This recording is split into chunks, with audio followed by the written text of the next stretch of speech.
Hi, everybody. Thanks for tuning in to the Coaching Call podcast. On this podcast, we'll cover various types of coaching by trainers in sports, martial arts, fitness, and business. We'll discuss each coach's methods to getting the most out of their respective athletes or clients and how they attempt to change the platform in which they coach. Join us on a fun adventure as we discuss unique coaching styles. Coaching is a universal part of how we get others to get something done. Join your host, Rafael, and his guests on this unique journey in coaching. Hi, I'm Sifu Rafael, and this is the Coaching Call podcast. If you enjoy this episode, please subscribe and leave a review. This episode was made possible by listeners like you. Good morning, Varuschka. Thank you so much for joining me on Coaching Call. Is it morning where you are? It's afternoon, actually, because Good I am afternoon, in London. But good morning to you. Thank you so much.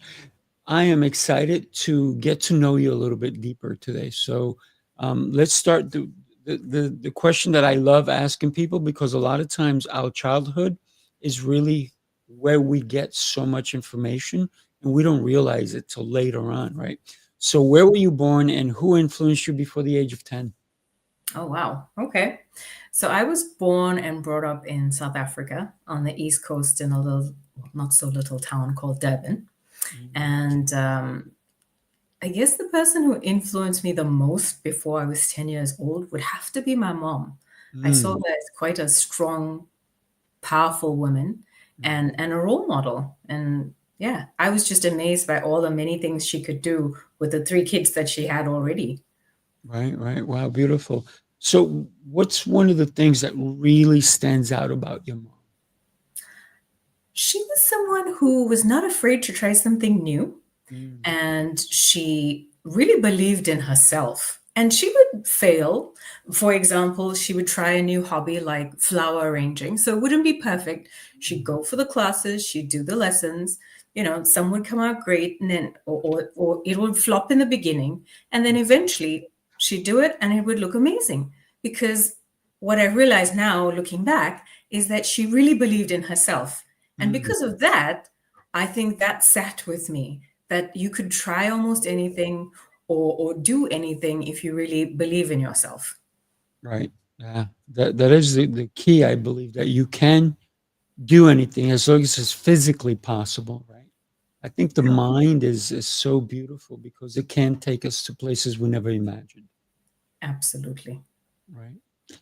It's like Robert Kennedy when he said we're going to go to the moon, and people were like, yeah, okay. But it actually happened, right? It starts with an idea, something that you think is so far-fetched, or you're daydreaming. And the more far-fetched you think it is, it's easier to just say it out loud and laugh it off. But what's amazing is when you make it come true, then you go, oh, I did that. Yeah, that's right. And I love those moments. I love it. Yeah, those are incredible. What was your childhood like? Talk to me about your friends, your siblings, your schooling even. Sure. Well, as a third child and as a second daughter, I sort of had middle child syndrome because I have a little sister who came afterwards. So then there were 3 daughters and I was the middle one. So I say this because, not as a bad thing, but as a typical middle child thing to do, it's you tend to want to prove yourself. And you want to show them that you're different and you can do things on your own, or you can do it better. And as a result, somewhat of an overachiever, started out in school. But I loved it. I loved academics and I loved, feeling like I was achieving something. But I think that was driven a little bit by that middle child syndrome, which, again, not a bad thing. It served me. It served me well for quite some time. And growing up in South Africa at the time that I did, it was sort of that cusp of Nelson Mandela coming out of prison and, post-apartheid. So I was young enough not to necessarily know what it felt like with the direct sort of laws and discrimination. I learned it afterwards. But obviously I had the impact of it, but I also had a very positive impact from it, because it was an era that was ending We were getting a new constitution. The law was changing, and there was a lot of change in the country. Yes, change brings with it some kind of fears for a lot of people, but it also brought a lot of hope, which is Mm, what caused me to want to do law in the first place. Because right. I thought, new constitution, it's amazing. I also had this great sense of right and wrong because I knew what apartheid had done and I knew the effects on people. Some of it I knew directly because people will tell you stories, and you could see the impact of it as time went by. One of the laws of apartheid was the Group Areas Act, which meant that people lived in spaces and places that was typical to what their racial grouping was. So we all lived in a particular area where everyone was of the same color. But then you'd slowly see that change. Different people would move into the areas. Mm, That sense of, ooh, there's that fear of people are different, but it's also exciting because now it's like, ooh, it's something new. But for me, again, being at the age I was and the stage I was in my family, I saw it as more like exciting and something new to learn versus, ooh, that makes me scared because it's different. And we were constantly, you know, well, they were constantly in a different mindset because of the law and the need to protect themselves. So I loved the time that I grew up and what I learned and the people I was around. And I didn't like school all that much, no? even though I was a teacher, because again, the schooling system was sort of restricted again to the way in which the races were classified. So I Mm, felt that the syllabus in terms of the school education was very limiting, in mm, my opinion.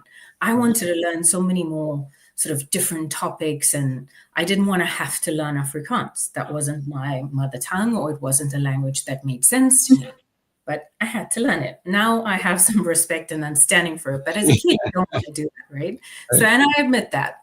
But I loved university because that's where it allowed me to open up my mind and be who I knew I could be, which was Mm. someone who was going to explore the world and, understand different people, different topics, different professions, you name it. I wanted to learn it all. Just didn't have the time and the brain capacity to take it all in at once. But Yeah. I did enjoy that. So you talked about being the middle child, and you talk about the middle child syndrome, if you will.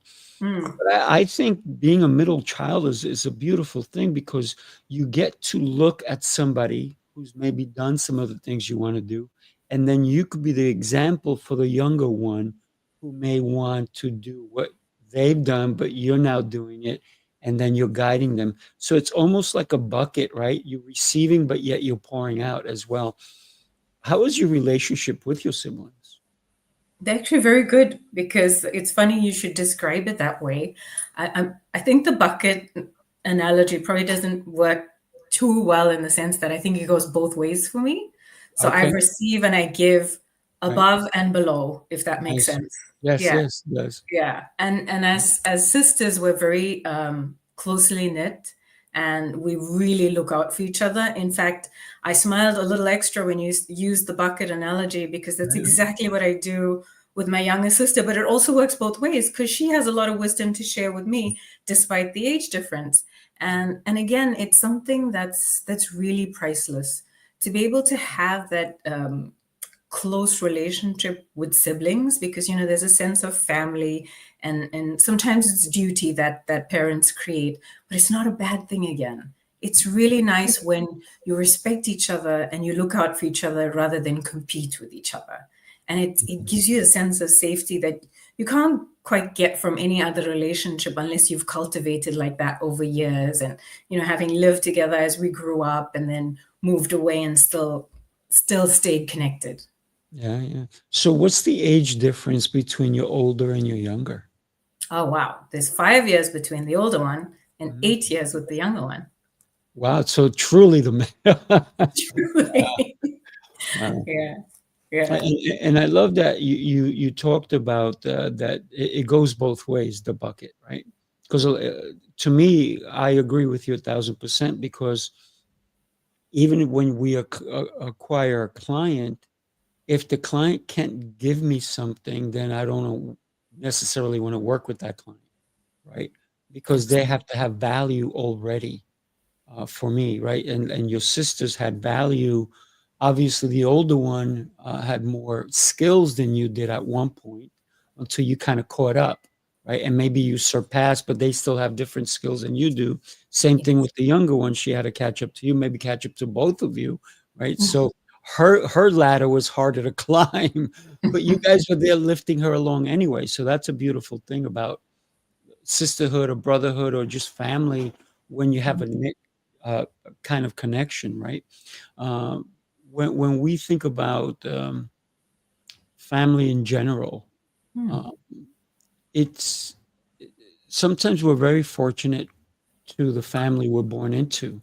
Sometimes we're not, but sometimes we can create our own family with acquaintances that all of a sudden become closer and they feel like family. Have you ever found that during your school years when you felt like, yes, my sisters are everything, but my gosh, this other person makes me feel so amazing. Sure.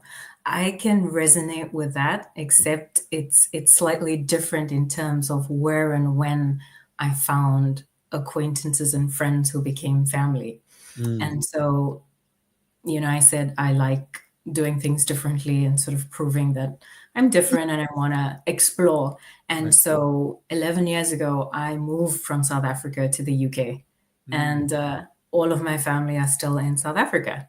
Ah, And so I had to make sure that I stayed connected with them because I wasn't able to see them as often or spend time with them as often, and we'd only connect sort of virtually. And so when you move continents and countries and cultures, you have to rely on other people. You have to find your support circle, leave alone network, but your support circle and people that you want to spend time with. But like you said before, even when you engage with clients, people need to add value into your life.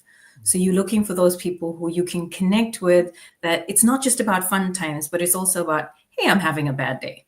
Can we go for a coffee? That type mm, of thing. And then that person actually cheers you up without you draining them. right. And so, yeah, and sometimes people show up and help you with things when you can't ask for the help or don't ask for the help. And then you think to yourself, well, where did this person come from? And those are the people that end up becoming sort of like family, as it were, Right, because right. they just show up when you need them. Yeah, exactly. Do you find that as you grow in age, you grow wiser, you get to discern people a little bit more. So you can see that their values are pure, if you will, right? I Yeah. mean, we can never fully tell, but we can kind of get an idea compared to would you have been a friend with that person when you were a kid than you are today? That's an excellent question because I think with age comes wisdom. The Mm, only caveat I have with that in terms of age and wisdom is that you have the self awareness as you're progressing in life. You get to know who you are a little bit better and a little bit better because the experiences teach you certain things. And then you decide, why do I want to be friends with that person anymore? mm, What is that doing for me? Or why do I feel this way when I spend so much time with that person? If you don't question your experiences, then you don't learn about you, but neither do you learn about other people. So if you do that sort of work, then yes, absolutely. And then your own sort of emotional discernment becomes that much more heightened and honed. That's what mm. I found in my personal experience. Yeah, yeah. Likewise, it's very interesting. I moved so much when I was a kid that I really didn't make any connections that lasted. And Mm, then it's very interesting that probably in the last 5 years, I've made some connections that really have. Don't get me wrong, there are connections that I've made along the way that I mm, really cherished, but mm. they didn't last. So the ones that I'm making today, I'm being picky. I got to be honest with you, Should. You Be- should. because right, your time is so valuable that who you going to spend the time with makes a difference, right? This is why not every client should be your client. Right? Exactly. It's about for lack of a better word, having the right sort of vibe and chemistry. But I think you make a really important point, about childhood and making friends. I know of people who are still friends with their, primary school or high school, however you sort of label it in whichever country you're in. But what I found is I had the same experience as you. I moved around a lot as a kid. And I suppose back then it wasn't as easy to stay in touch with people. And my own experience is because I was the way I was, I think I was a little way too mature at a younger age. I think I grew into my maturity too. So I didn't worry so much about it because I was so close with my siblings and my family that I thought I got everything that I needed from them. So I didn't value friendship as much as I do today because I know the value of people and then that exchange of energy that it gives me. Because sometimes you realize in life that, you could have family and you can have a relationship, but it's not the same as you could have with someone who was a stranger that became a good friend and so-called sort of friend family, right? And I think you're smiling because you resonate, right? Oh, yeah, absolutely. Varuschka, you talked about that you didn't really like school, but then you also talked about college because most kids who don't like school don't even want to go to college. So you went to college. How did that happen? I mean, you didn't Yeah. like school, but yet you continued. So why I didn't like school was not because I didn't want to learn or I didn't like the fact that I was, in class and being given all of that information. What I didn't like was the structure and that the content for me, if I can say this, when I was a kid, was not good enough. I know I was a kid and I didn't know what could have been better, but I knew that that was not good enough. And Gotcha. so I think I found it restrictive because we used to wear these uniforms and, you had to dress in a certain way, do your hair in a certain way, and sort of behave in a certain way. And then it was a one way, it felt very one way. It didn't feel like, okay, so if I have an opinion and I've got a viewpoint, can we do that? It was more like, let us teach you something. You learn all of that, you write the exam, you pass, and you move on. I was like, where's the engagement? Where's the learning? And like, we're all doing the same thing. Why can't I just be me? And so that's what I didn't like about school. But I loved being educated. I loved learning. And I wanted to learn more about how I could be better at what I do, knowing that we're not all going to do the same thing. We don't all learn the same way. And so that was the struggle. But university obviously is completely different. You can wear what you want. Right. You go to classes when you need to, follow the timetable. So it fit into me being more independent and an independent thinker. And I could be friends with whomever I wanted because I did so many different classes. I would meet so many different people. And not all of them had to be the person I ate lunch with, but they could be the person I sat next to when we did contract law, as opposed to a different person I sat next to when we did criminal law. And we'd have just as interesting conversations, but very different conversations. Yeah, absolutely. So it's about the person. Yeah, no, I love the way you talked about the uniformity of school, where nobody has a chance to shine. And I do like the fact of the uniform, but not the uniformity of the teachings, right? And I think the uniform is a good way to get people to not say, hey, I look better than you, because we all look the same, right? But we all have different faces, different smiles, different tones, different vocabulary, if you will.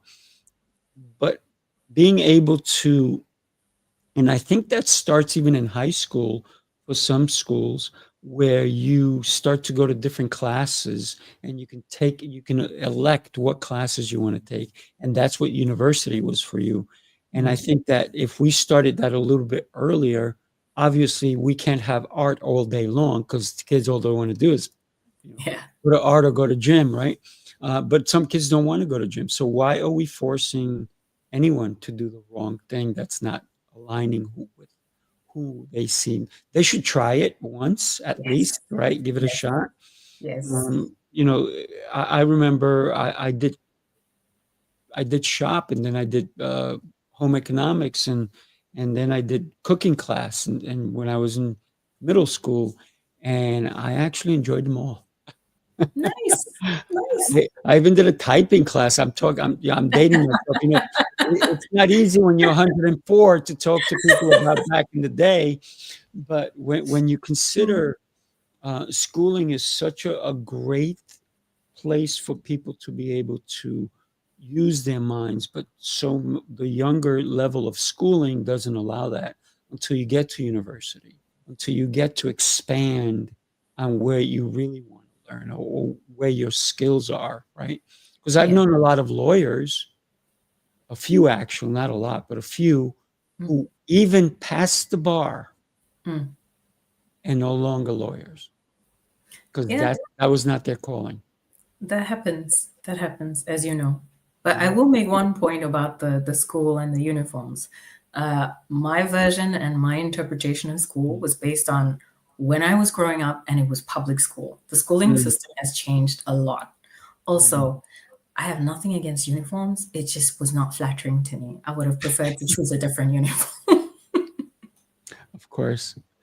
And so what was, you talked about different law classes and stuff.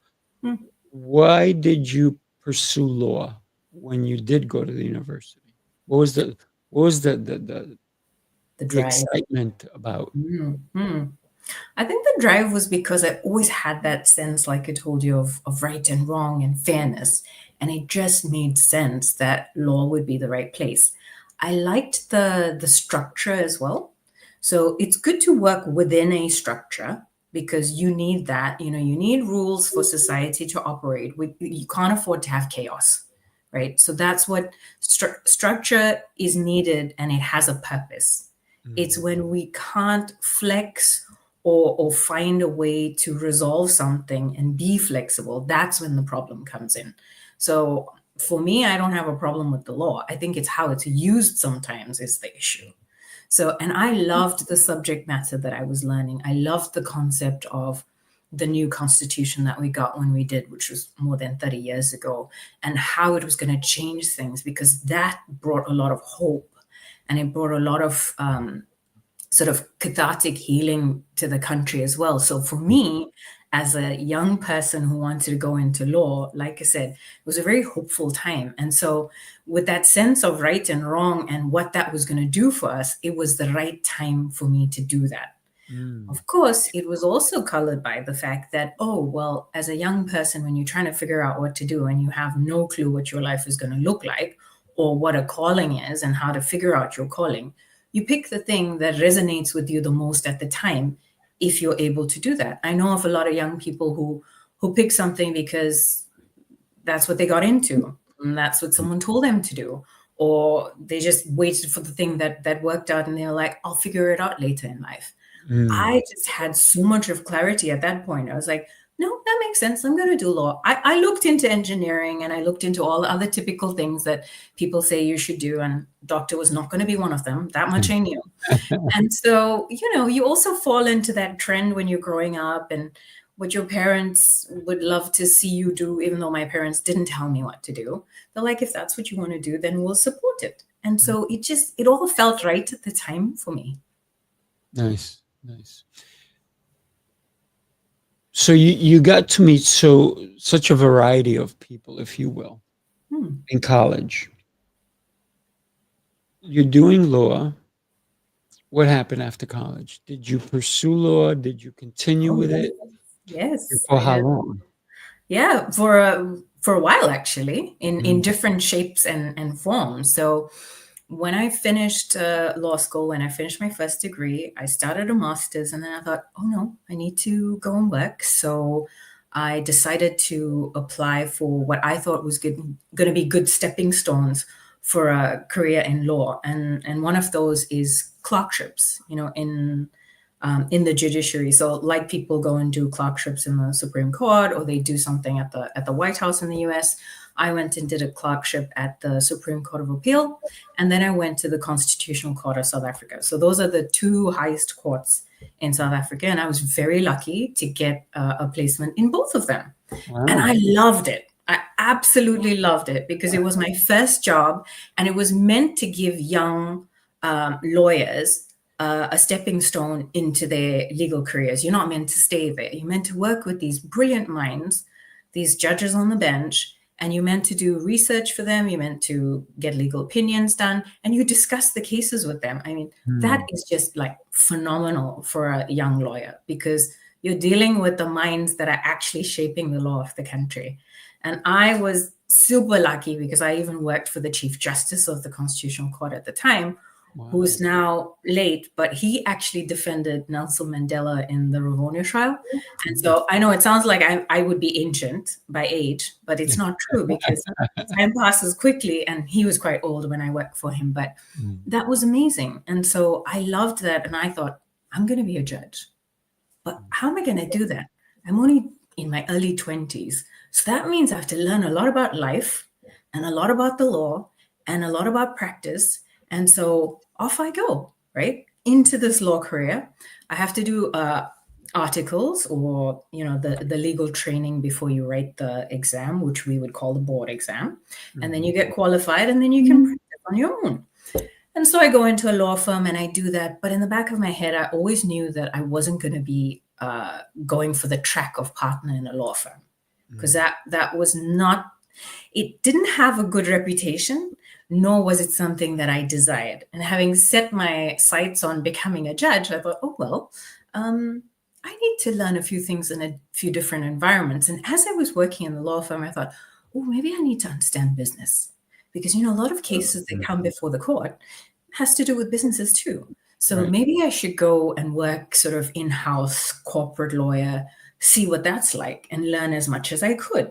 Little did I know, in this adventure of mine, and sort of now 15 some odd years later, that I would go through that corporate experience, learn all the many things and amazing things, which again, I enjoyed thoroughly, to find myself then making a career pivot into something completely different. Not losing the law, but stepping away from it because there's some other calling that's happening. What was that calling? That's what I do today. So now I'm an executive coach. And helping sort of senior people, leaders, in terms of their own leadership, self-development and skills through career pivots and career transitions is what I'm focusing on now because of my own lived experience. I love it. I love it. So do you, if a client comes in and they're looking for an executive coach and they find you, they're lucky enough to find you, put it that way. When they find out that you were a lawyer, do they start asking you, instead of getting a lawyer, can I have you as both, right? Does that work ever? No, not really. I don't see people do that. I think when someone finds you, it's usually because something you've said and done, they've seen your work before. So I do a lot of, I like to write, but I do a lot of posting on LinkedIn. And just earlier this week, someone reached out to me, whom I knew in my network, and wanted to have a coffee with me. And the reason why she wanted to have a coffee with me is because she read one of my posts and it resonated with her. And she wanted to understand my journey when I decided to pivot out of corporate into coaching, and that entrepreneurial side of the journey, not so much, the coaching, but the decision to move into that.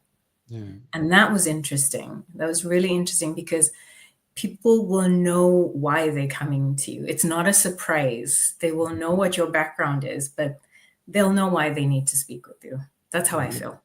Yeah, it's really, for anybody who does take on entrepreneurship, it's not necessarily an easy decision in the beginning, but for some it is, for some it's not. For some it's they put their toe in the water and then they run away because it was too cold or not warm enough or whatnot.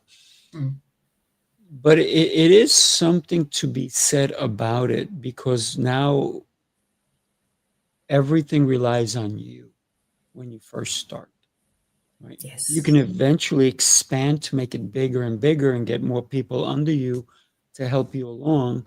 But it's still, I believe a lot of the major decisions are based on you, your thoughts, your ideas, your patterns, even your habits, right?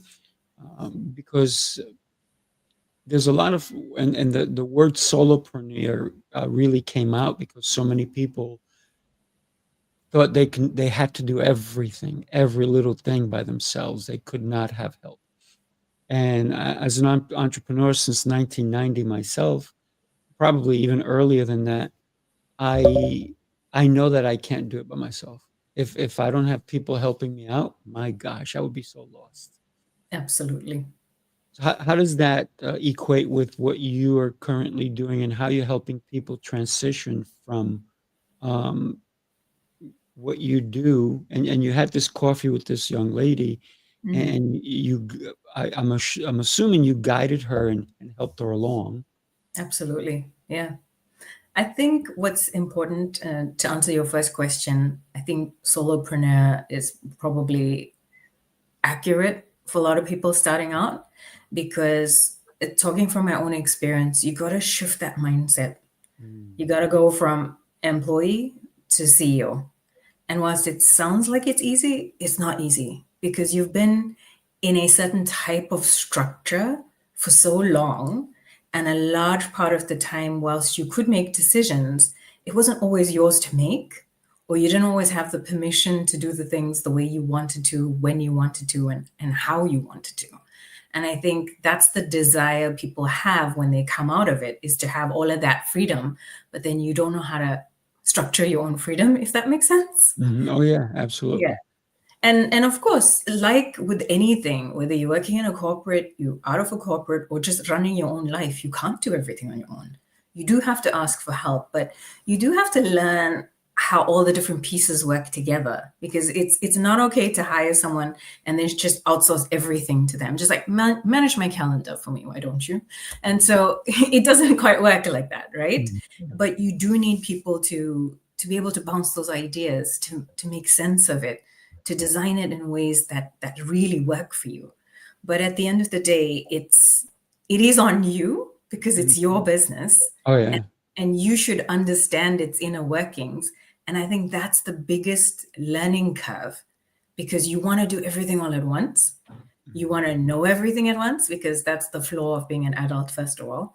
But second, everything needs to be instant in this world we live in, which it's not. And so you learn it the hard way that you have to have patience. You have to Mhm. plant the seeds. You have to Right. wait for them to grow. Then you reap the fruits and the benefits of it, which takes time. Yeah. And some things will fail Mm. and some things will succeed, but failure is just a lesson so that you can improve and move on and move forward.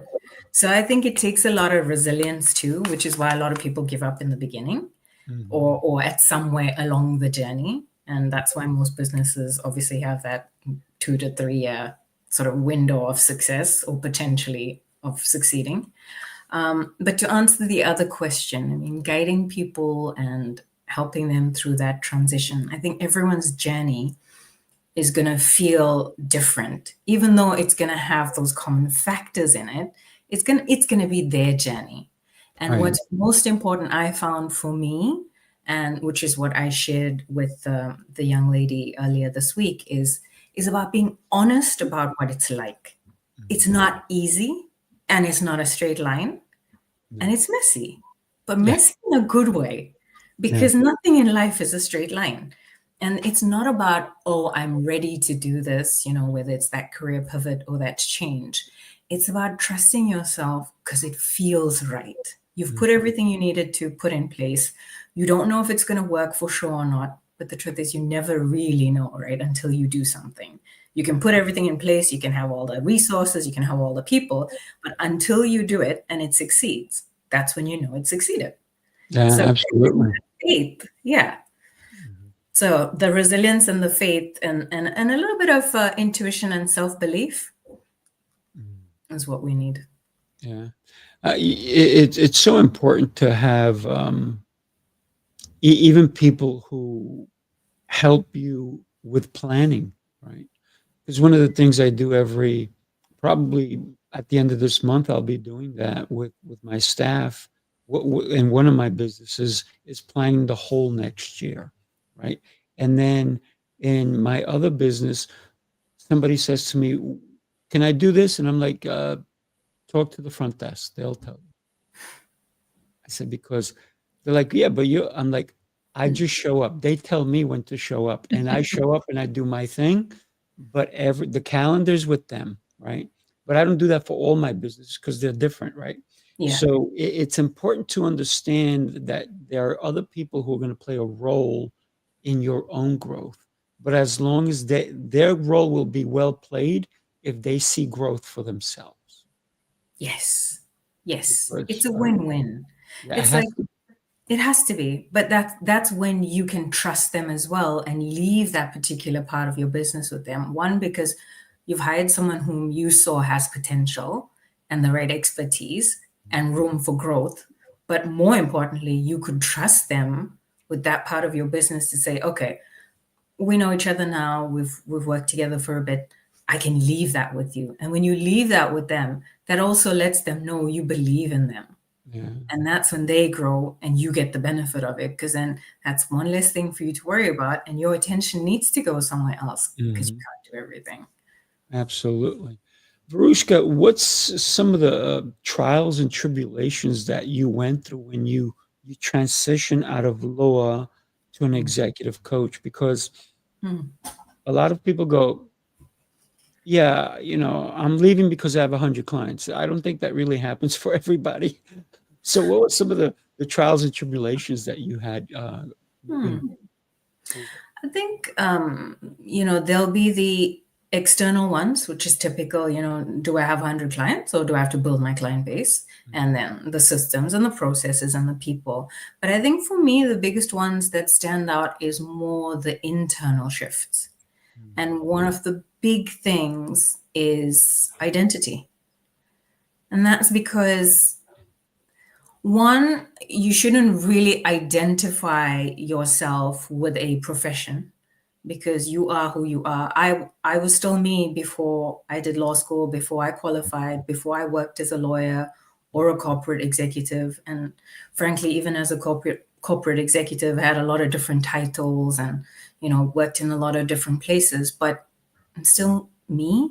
And that was something I had to get my mind around, because now as an executive coach, you putting yourself out there with all of that foundation and all of that experience. And I'm saying that I want to work with them and I want to partner with them and I want to help them because of all of this experience, qualifications, etc. But now it's about me. It's not about a title. It's not about, what I have. It's about what I have to offer. Right. And that's about the mindset, and that's about the value add that you want to give, because for lack of a better description, anyone can sort of qualify as any type of profession if they have the academic skills or whatever practical skills they need to get the X qualification you want to talk about. But it's the value you're adding.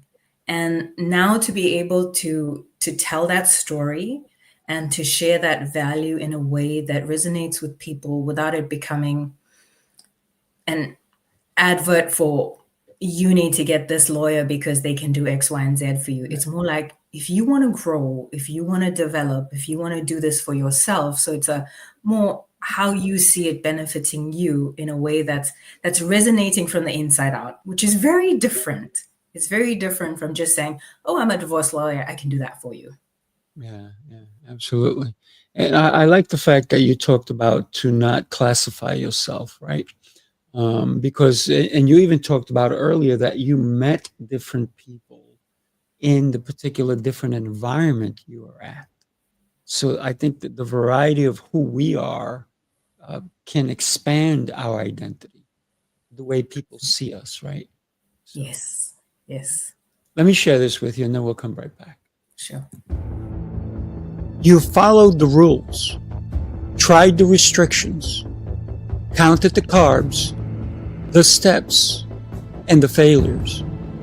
You're not lazy, you're exhausted from doing it all without real change. What if the problem isn't you, but the plan? Sifu's Mind-Body Method is a 90-day transformation built on 7 unshakable pillars: mindset, movement, nutrition, hydration, fasting, journaling, and faith. This isn't another shortcut. It's your structure, your strength, your reset. You don't need harder. You need better. Ready to begin? Start today. Yeah, so that's one of the fun programs that I have going on out there. One of the things that I've seen so many people in business is they take care of business really well, yet they don't take care of their health. That's true. That's why I've helped so many clients engage with, hey, you know what? I'm really successful here, but I'm not here. So I think we have to look at success as a full circle, right? Absolutely. Absolutely. And it takes time. It does take time. Yeah. Patience. Yeah. Well, one of the things that, and I love that you just said that because a new client yesterday was talking about a fast fix. And I said, well, that's not me. Mm-hmm. That's, I can't help you with that. I'm not that person, right? It doesn't last.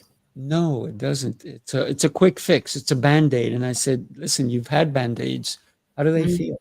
How do your Band-Aids feel? Because it's not sustainable when you Yes. go for the quick fixes, because then it's based on habits, right? If you're in business, whether it's a small business or large business, it's the habits that even your employees have to apply in order for your business to be successful. There was a company that I follow. I also have a woodworking shop, and so I follow this company that builds a lot of tools. Mm. And one of the things that they did is they started to give the realm or the ideas to the, instead of a suggestion box, they said, forget the suggestion box, show us the suggestion, give it to us, let us implement it, and let's try it. Right, so it became out of the box, thinking outside the box. Now their business model went, it jumped up, because it was no longer just the owner, it was the whole thing. It became a community of ideas, and they expanded in so many different ways that now all the employees have a say. Yeah. And it was beautiful because somebody said, hey, it takes us 4 minutes to do this. I have an idea how we can cut time. And it went from shortening it to 2.5 minutes. And they're like, wow, we just saved so much time, but also we're more at ease when we do this job, when we do this task. The one that actually McDonald's, and I don't like giving them too much credit, but this was smart. They wanted to figure out how to cut time when they were serving a customer. Mm-hmm. And so a lot of times they would ask the customer, how do you want your, and I'm just talking coffee, not the other junk that they sell, right? And yes, I did say junk. So coffee's not so bad, right? So they figured out, if a customer says, I want 2 sugars and cream, I want it either light or a little bit, or just a little, whatever it was, right? And then they would put the coffee and then the sugar and then the cream, and then they would have to stir it. And then they realized that, why don't we put the ingredients in first, and then the coffee, as it goes in, we'll stir it, and we don't have to spend time, and just hand it to the customer, and the customer's happy. Mm-hmm. That became one of their mottos, because one of the things that about that particular company is it was about how fast can we get the product out. And everybody has followed their guide. So once they discovered the guide of coffee, so many other coffee houses started doing the same thing. So it's about ingenuity when we allow the people that work for us to come up with the ideas and let them shine, right? Absolutely. Part of the solution, not just part of the problem. Yeah, yeah. So how do you help your clients understand these concepts? You mean in general, or general concepts, or things that I use particularly in coaching? You. Me, what I use. Yeah. So one of the things, or one of the sort of programs I teach, is based on what I call finding one's true north. And what that really is, just an analogy for someone finding their inner compass, the thing that really drives them and leads them to make the decisions they make on a daily basis so that they can feel aligned with their purpose. And why this is important is because the more you feel aligned with who you are and why you do what you do, then you feel more aligned with that purpose and that ability to give back as well. And those things is what really drives most human beings. Obviously, I can't speak for everybody. I can speak for the people I work with and myself. And so we start at the very basic level of actually knowing yourself, because that's something people also shy away from or are not taught to do, which is live life almost sleepwalking. And that's not great. Trying to follow what other people are telling you what to do, or just following what you think is the routine, and it just becomes day in and day out. That's when you wake up one day and you feel like, why do I feel so empty or unsatisfied? And so being able to face that, being honest with oneself and actually know your values, those core values that drive you on a day-to-day basis. And why I say that is because we change as time goes by as well. And some things become far more important than others. But it comes down to what those core values are, that you put your decisions through that funnel of core values every day. So if honesty and integrity is like high on my list, I'm going to struggle with someone that I think is not being genuine with me. So like you said much earlier, if there's a client who's wanting sort of like a fast fix that doesn't work for you, it's going to be very hard for you to work together, right? But that's your decision filter. And so if you use the filter and you rely on that filter, then it makes it a lot easier to feel aligned with who you are. And so you can move on and not take that client and not feel like you left money on the table or anything like that, because that was not going to be the right fit. But that applies to everything in life. Obviously, I'm working with people that are looking at their own leadership, their career, and other parts of their life, but mainly those types of aspects. And so the first thing is we look at that self-awareness and those values. What's the filter you're filtering your day-to-day life through? Because the moment you don't follow that, and the moment you don't use that, you start to betray yourself. And it's those little self-betrayals that tend to add up every day that gets you to a point where you look in the mirror or you wake up one day and you're like, why do I not feel great? Why does this just not go with me? Or I don't feel like I want to be that kind of person anymore, right? Right. So that's a lot of work. I mean, obviously there's something resonating there with you. Tell me. Oh my gosh. I mean, everything that you said definitely resonates. And one of the things that you said made me think of, you see so many t-shirts out there and all this, and everybody's like rinse and repeat. But that's mundane, I think. It's the same thing over and over. Every day is the same thing. It's almost like it's Groundhog Day, right? Who Yeah. wants Groundhog Day? I Yeah. want variety, right? And that's Right. what you're talking about, because I think in business, and we know in all successful business, it can't be rinse and repeat. Tell that to Blockbuster, right? Tell that to Netflix. Does not rinse and repeat. They keep changing. They even have their own studios now. They're producing films and all these things. Same thing with even Amazon. They're producing their own movies. So it's not, you can't do rinse and repeat on certain things. Yes, Yes. right, on That's certain true. things, but not on everything, not every aspect of your business, because we have to. And I love when people say, if it ain't broke, why fix it? Because we can improve on it. That's why, Yes. right? Yes. So improvements, I think, are important in business on a daily basis, whether it's the foundation of the business or the foundation of the people who are running the business. True. Absolutely. And the thing is, we as people are constantly evolving. And so you need to work with that too, because based on your own experience, you said you've run several businesses. Now, some of them won't be as successful as others. And you're going to assess them to decide, do I keep this business? Do I continue with it? Is Right. this for me? Maybe it's not working for me. It's a great business, but it's not for me. So it's time to sell it. But you have to be aware of these things Right. because you can't keep going with something if it's not working. It's not broken. You don't need to fix it, Right. but you might need to move on from it. Mm-hmm.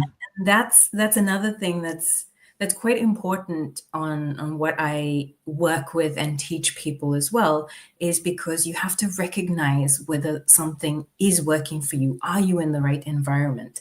And who are you becoming so that you can continue to evolve and work within that environment? Or Right. do you need to change that environment? And there's nothing wrong with that. It's not so much, I mean, you did say variety, and I agree with that because I love it. But it's also Oh, we lost you evolving for a because some second. people are comfortable with routine. Your video froze. Yeah, both of us froze. So there we go. Okay. Yeah, I was saying that some people do like a sense of routine, and that's fine because they need, again, the parameters to work in. They don't need chaos. It gives them a little more clarity, and that's fine. But evolve with it, right? Mhm. Whether that looks like variety or that looks like, this has changed, or I need to be in a different environment. So it comes back to really knowing who you are, but also what sits right with you Mhm. and how to work with that, because that's where you'll get the satisfaction of knowing that this is right for me. And most of the time it's a gut feeling and you use your intuition to get there.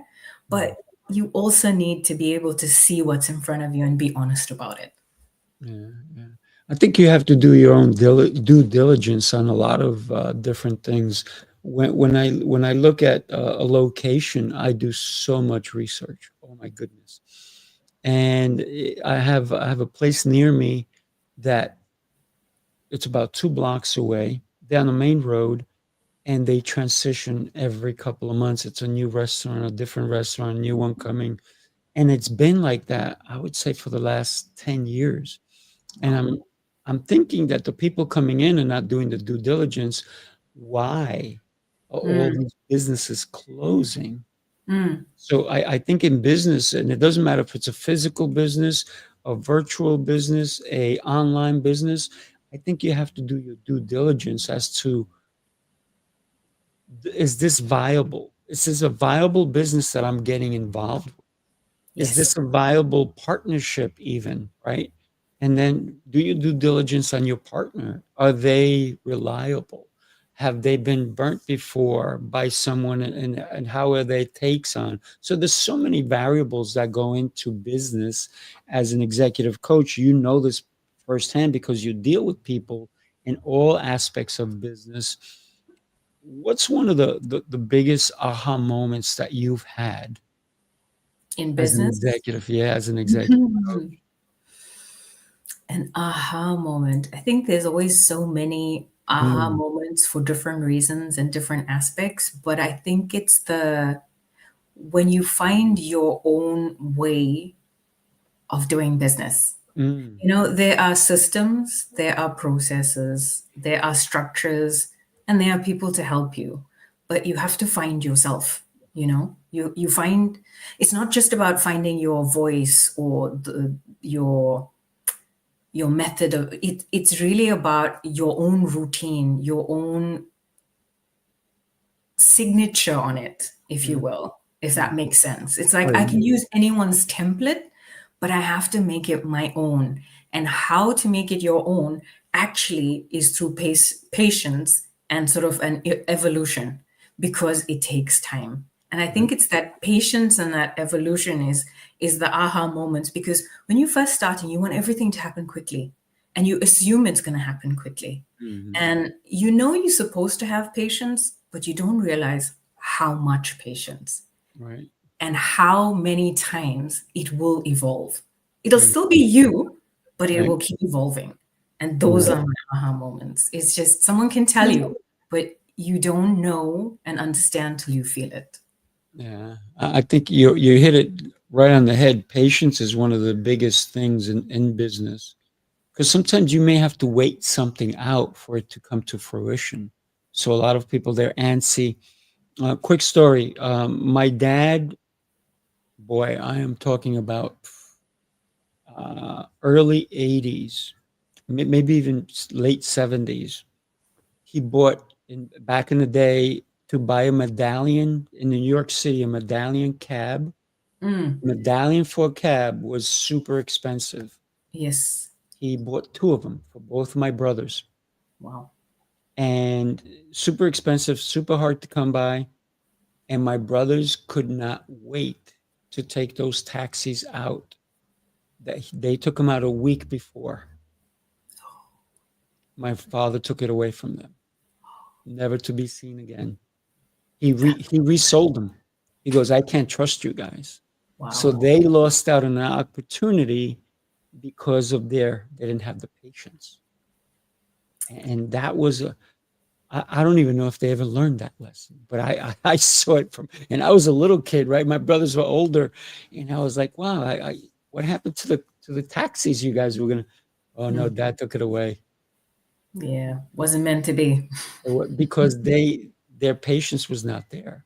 So he Yeah. said, if you guys don't have the idea of waiting, how are you going to be able to run the business that Yeah. I'm handing you a business? Right? And Yeah. back then, that was a big deal. Lots of Yeah. money was on the table, and my dad lost it because he just said, Right. nope, not happening. It was very insightful of your dad, but probably they didn't get it at the time. We can get it now through experience, but as younger people or children, you'll never get it. You'll be like, that was mean. That's right. It's a good example. It's when we can see business ideas from afar and they don't affect us, we can learn from that too, right? Absolutely. Absolutely. Everyone's story has something to learn from, inspire, or motivate, I think. Absolutely, yeah. Let me share one more video with you. Take it. The city never sleeps, and neither do the dreamers who build its pulse. From every corner of the globe they come. Visionaries, creators, leaders, each carrying a spark ready to ignite the world. This is not an event. It's a revolution of rhythm and reason.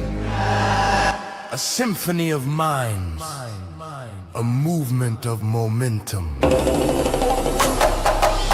Sifu Rafael, Lancelot, Jose Escobar. Together they set the stage for brilliance. This is the NYC experience. Mastermind, light up the city.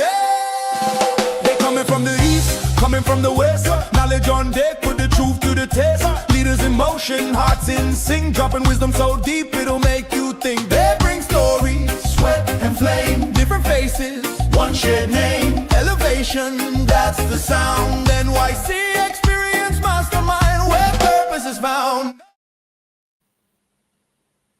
And I'm excited about that. I got to tell. Plus, I love that song. That song is Yes, cool. It's very catchy. I like it too. Time. And I know that we're doing it December 6th and 7th, and then we're going to be in Tampa, and then we're going to Ireland. So I think you may be joining us in Ireland. Would be exciting to meet you in person for sure. It'd be lovely. So we're basically wrapping up the show. What's advice that you would give someone who is looking to transition to entrepreneurship, going from corporate, or maybe they're just working a 9 to 5 and they're like, you know what, I had enough of that. My brilliance is going to be better in this area, in this realm. What's advice that you would share? Before I say something that is going to be in my own words, it forces me to say something you said before, which is do your due diligence. Yes. Right. And what I would say following on from that is understand your reason why, what's going to motivate you and what's going to keep you motivated if you move into that arena. We spoke a lot about how it's shifting your mindset from an employee to a CEO mindset, and that it's not easy and that it can be quite messy. So you need to have the resilience to be able to follow through with that decision. So it's important to know what motivates you and what values drives you so that you can do it for the right reasons and keep going when you don't see the results, and you have to employ that patience we were talking about to get to the end goal of what you're looking at, because it's a very, very different journey. Yeah. And it's not for everyone. No, thank you. That's great. It is not for everyone. 100% agree. And so many people don't do the due diligence, right? Like we both agree on. Varuschka, what a pleasure having you on. Thank you for sharing your story, letting me know you a little bit more. I know there's depth to you. You're like a beautiful onion that we got to just keep peeling away. And maybe there's some tears along the way as well, right? So do me a favor. I'm going to put your information across the bottom of your website, right? Let me just grab that. And tell us what somebody can expect when they go to your website. What can they expect to and when they meet you? Sure. Well, like we said before, and you would have learned through this conversation, is that after 15 years of being in these high stakes corporate environments and doing the legal roles, I realized that leadership is more about presence rather than performance. And now I help ambitious women and senior leaders reconnect with their inner compass and to lead from their soul and to create careers that truly look as good as they feel, right? And so when you come to my website or you come to me, I'm going to use all of that legal rigor and business agility that I've learned over all of those years to help you find a way to find your path. If you're feeling like you need a career pivot, you're in a transition, or you're just thinking about something new, we can formulate that path together. And I see myself more as a partner rather than just a coach or a consultant, if you will. The last part that you said resonates with how I feel when I work with somebody as a partner, because you're investing your time, right? I know there's transactions, financial transactions, but I think the real transaction is time, right? That's the most valuable that we have to offer to anyone. And your time is beautifully valued because you've made something of yourself through all your hard work, all your endeavors, all your mind, your thoughts, your ideas, your concepts. So thank you for that. Thank you for sharing today.